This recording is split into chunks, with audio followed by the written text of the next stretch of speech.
I grew up in a family with a small business. My father had a deli, my mother has a small immigration services business, both in Newark.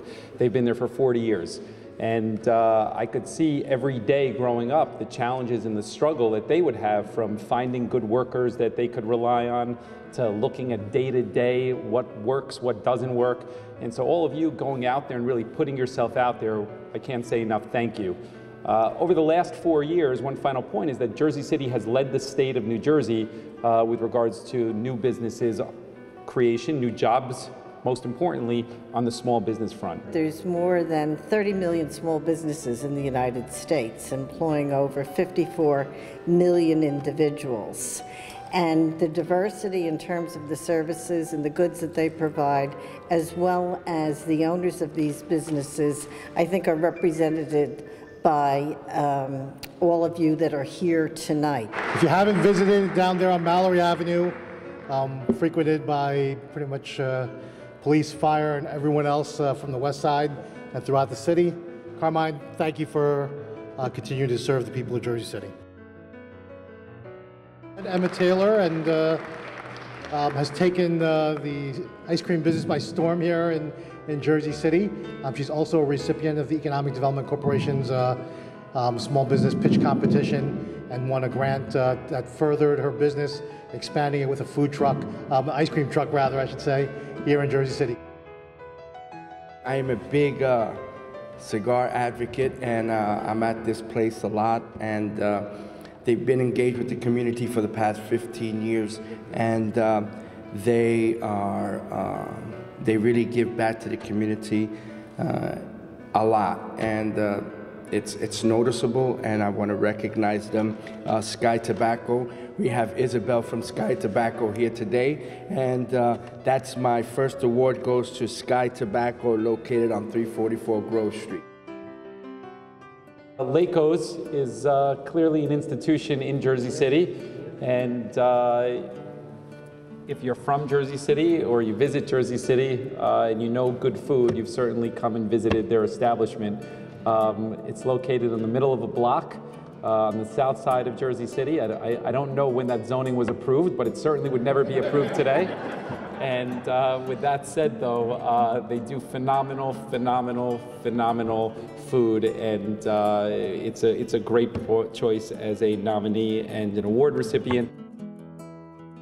I'd like to bring up, was established recently in 2016, Martin Luther King Drive, where you see certainly a change where people are investing in businesses there. The city's investing there as well. And I'd like to bring up, although I haven't been a customer yet to this tattoo place, it's not off the board.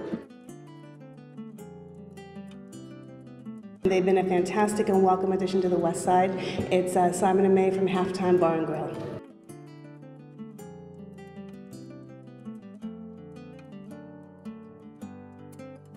I have one person here who I've known for maybe 20 years, and he's an upstanding citizen of Jersey City.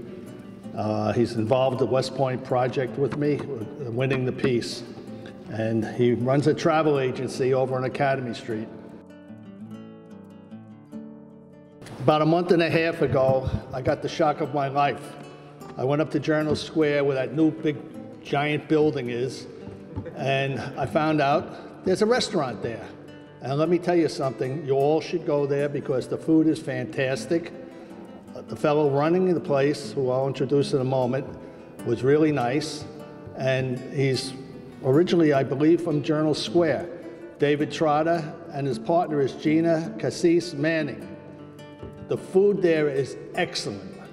And one of the things that's happening in Journal Square, possibly when we get the second building going up, we'll have maybe a couple of other restaurants there. But I'm telling you, if you want to really try some good takeout stuff and sandwiches and things, it's at 615 Pavonia Avenue in the new white building, that big giant building that's standing there off of Pavonia Avenue down the alleyway. The first one goes to Salerno Salumeria, the Italian Deli and Dairy at 453 Central Avenue.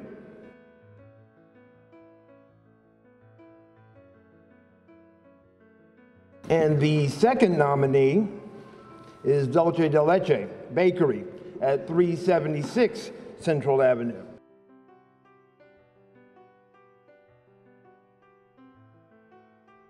When my wife and I first moved to downtown, we were wandering, and we just happened to wander into Carmen Rosas, and we saw the full display of cakes.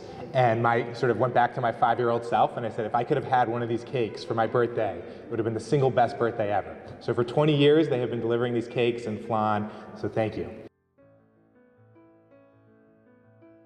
A few years ago, I was sick. I had lymphoma, and I was going through my treatment, and I would stop by their cafe, and Debbie and Angela and Sharon basically just took care of me. So they, free coffee, meal, and that sort of heart and that sense of community shines through whenever you're with them. So thank you guys. I'm glad you're here. I like to talk about the Grind Coffee Shop. When I first talked to the brothers, I was a little nervous for them. We're opening a coffee shop in Ward F. Maybe, right. We could do that later, right? But I was a little nervous because I know how hard it is to start and run a business in that part of the community, and I was a little, just worried for them. But they proved out to not just be something good for Ward F, but something great for the entire city. Because when I'm in there, I get to meet people from all across the city and some people that come from out of the city.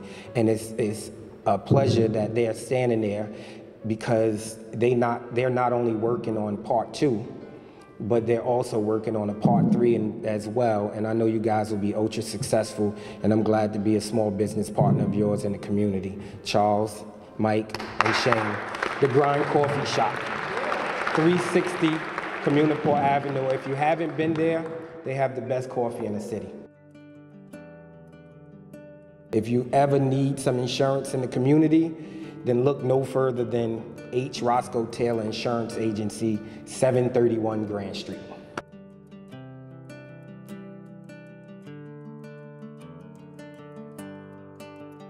We wanted to honor businesses that have incorporated green practices into their businesses, and also encourage businesses to try something new to make their businesses more sustainable. So we created the Certified Green Business Program. Since its inception in the fall of 2017, we have 9 certified green businesses and 3 more applicants that are awaiting certification. And we have one business that went above and beyond and earned 2.5 times more points than they needed to become certified. This is Bucket and Bay Craft Gelato Company. If you've ever been there, you may know that they only use grass-fed organic milk, but they also use locally sourced ingredients for most of their products.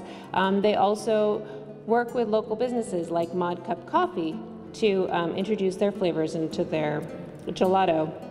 But you may not know that they also compost their food waste, and since their opening in June of 2015, they have composted 15,534 pounds.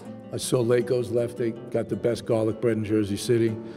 Carmine's, you got, we're on the west side, so you got the best Italian food in town. And Mr. Taylor, we send many of our nonprofits that do events in Lincoln Park to you. Because without you, I'm not sure they'd find someone who would find insurance for them. So you really are invested in the community. And I saw a lot of gelato winners today. And I know Mr. LeKendrick is looking to open up a gelato business on the west side of town, but he's got a lot of competition. So, and if I ever start drinking coffee, the Grind is the first place I'm going to go. The hope is that you stay committed to expanding your businesses to franchises here in Jersey City, and you know that you'll have the city as a partner in that, because we couldn't be more thankful for the work that you do. So with that, I want to say congratulations again, and we look forward to more of these types of businesses coming here to Jersey City.